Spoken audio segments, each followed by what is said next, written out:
राधे राधे जय श्री कृष्णा। वैशाख मास महात्म अध्याय 8वां। यह अध्याय सुनने से घर में खुशहाली आना शुरू हो जाती है और जीवन में जितने कष्ट होते हैं वो सारे कष्ट समाप्त हो जाते हैं। तो आप सब लोग वैशाख मास महात्म अध्याय 8वां आज का जरूर सुन लीजिएगा। तो बोले विष्णु भगवान जी की जय। तदंतर मैथिली ने कहा, हे ब्रह्म, जलदान न करने से इक्ष्वाकु वंशधर राजा का 3 जन्म जातक होना और मेरे घर में गृह गोटी बनना ठीक ही हुआ, क्योंकि साधु महात्माओं की सेवा न करने से गिद्ध की योनि पाई। परंतु आपने जो यह कहा कि उसे 60 जन्म तक कुत्ते की योनि मिली, यह बात मुझे बहुत अनुचित प्रतीत होती है कि उसे बिना कारण ही कुत्ते की कोई योनि क्यों मिली।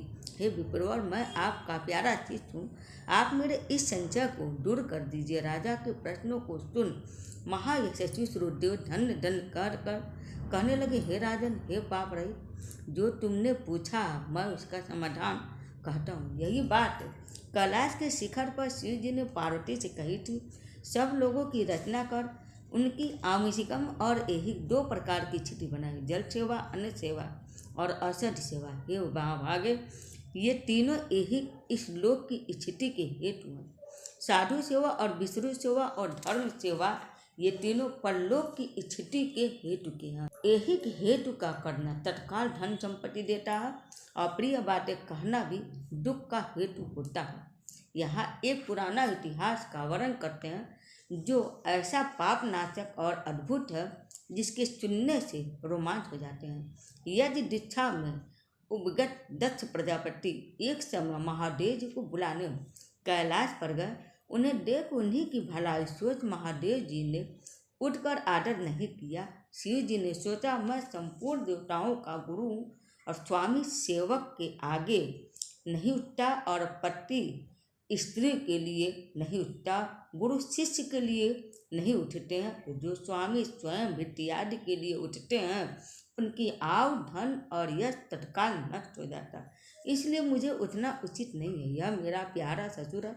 ऐसा विचार कर दक्ष प्रजापति की भलाई सोच महादेव जी आसन से नहीं उठे।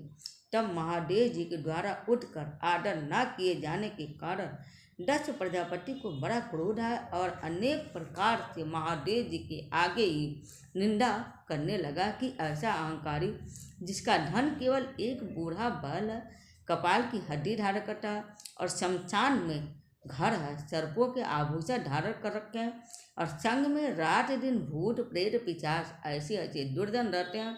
दुरात्मा नारद के बताने से मैंने अपनी कन्या सती का विवाह इसके संग कर दिया। यह भी अलग धर्म वाली हो गई है, मैं इसे कभी नहीं सह सकता। मेरी पुत्री से भी मुझे कुछ प्रयोजन नहीं है। ऐसे मूर्ख दक्ष ने सती और शंकर को निमंत्रण नहीं दिया और अनेकों प्रकार के कुवाक्य कहकर चला गया वहाँ से।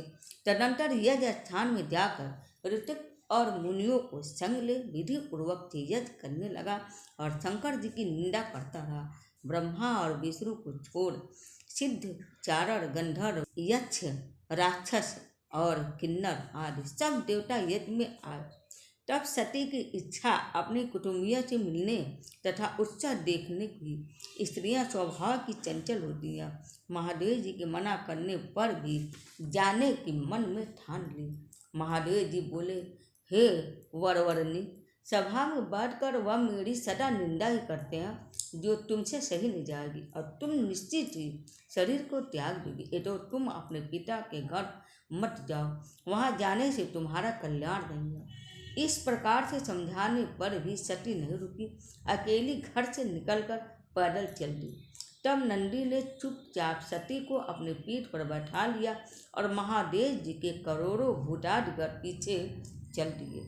सती जी महलों में होती हुई किसी के ना बोलने पर उदास हो महादेव जी की बात को याद करके यज्ञ मंडप में गई। वहाँ पर भी दक्ष प्रजापति और सभा के सब लोगों ने को अपनी तरफ देख किसी के ना बोलने पर सती जी की वहाँ खड़ी होकर रुद्र की आहुति तक पिता की चेष्टा को देखती रही। जब दक्ष ने रुद्र को छोड़ आहुति दी तो सती आंखों में आंसू भर अकुलाकर बोली, बड़ों का अपमान करने से कल्याण नहीं होता है। तुमने रुद्र की आहुति नहीं दी है।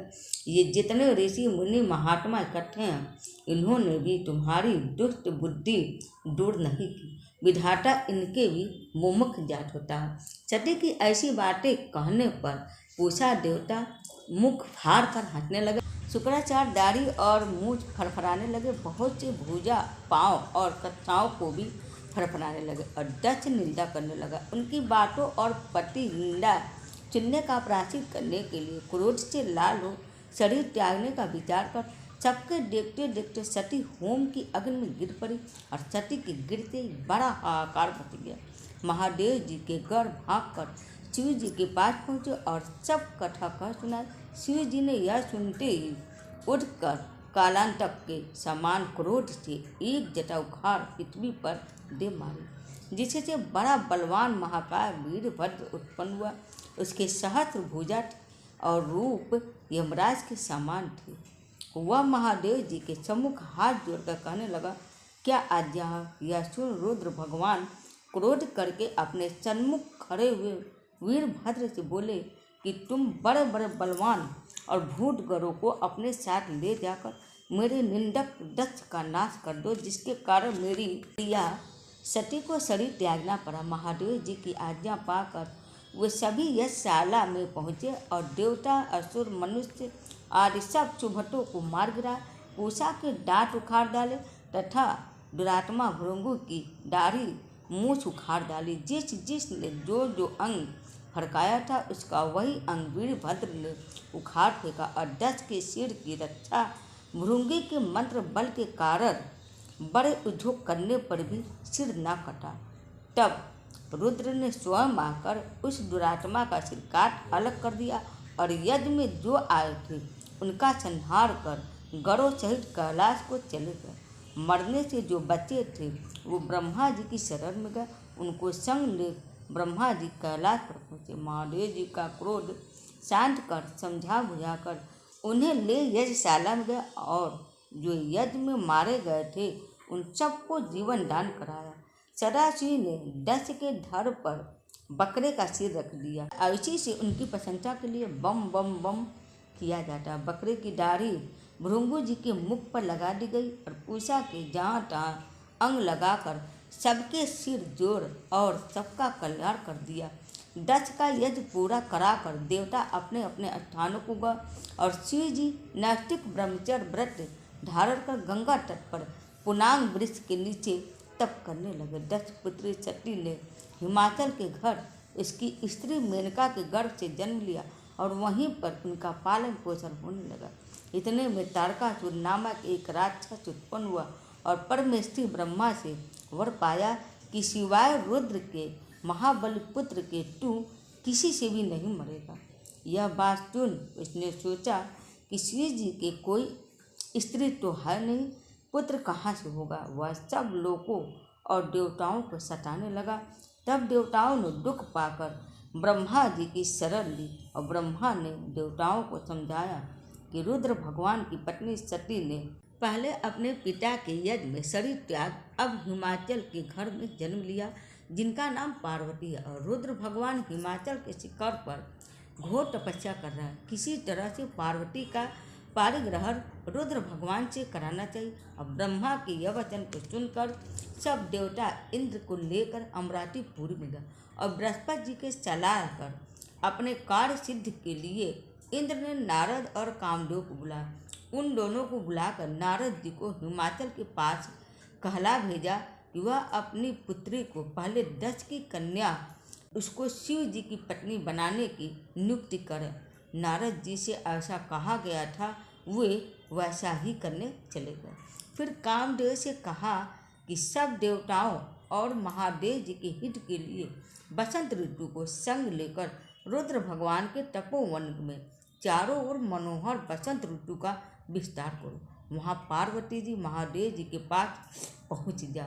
तब धनुष पर बाण चढ़ाकर ऐसा मारो कि महादेव जी के मोहित होने पर उनका संगम होने पर सब कार्य पूरे हो जाए।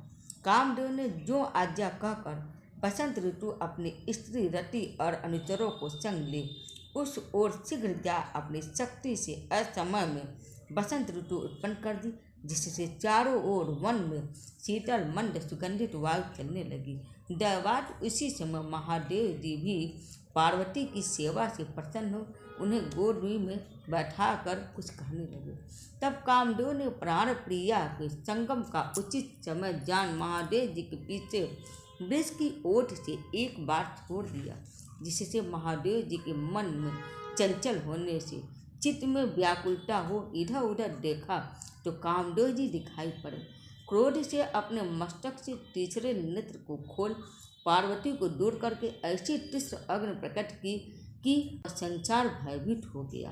उस अग्नि से धनुष बाण सहित कामदेव भस्म हो गया और देवता अपने कार्य की सिद्धि समझकर तथा बसंत और रति भयभीत हो भाग गए। पार्वती डर के मारे आंख बंद कर दूर हट गई और महादेव जी की भी अंतर्धान हो गए। हित की इच्छा करने वाले देवताओं को कुछ भी फल की सिद्धि नहीं हुई, उल्टा अनर्थ हुआ। जो कोई साधुओं के संग दुष्टता करते हैं, कहना ही क्या है। इसी प्रकार से साधुओं की सेवा न करने से इक्ष्वाकु के पुत्र ने दुख भोगा और अनेक बुरी योनियों में जन्म लिया। जो रात दिन इस पूरे चरित्र रूपी पुराने इतिहास को सुनते हैं, वे जन्म मृत्यु बुढ़ापा आदि से निस्संदेह छूट जाते हैं। तो इस कहानी से आप लोग को सीख जरूर मिल गया होगा कि अपने से बड़ों का कभी भी अपमान नहीं करना चाहिए, उल्टा सीधा नहीं बोलना चाहिए और छोटों को भी कुछ भी नहीं कहना चाहिए। सबका इज्जत सम्मान करना चाहिए। ऐसे हर कहानी से कोई न कोई सीख मिलती है, तो इसलिए आप लोग को थोड़ा टाइम जरूर निकाल के कहानी, महात्म्य या कथा जरूर सुन लेना चाहिए। तो उम्मीद है आप सबको मेरा वीडियो पसंद आया होगा। हरे कृष्ण, हर हर महादेव।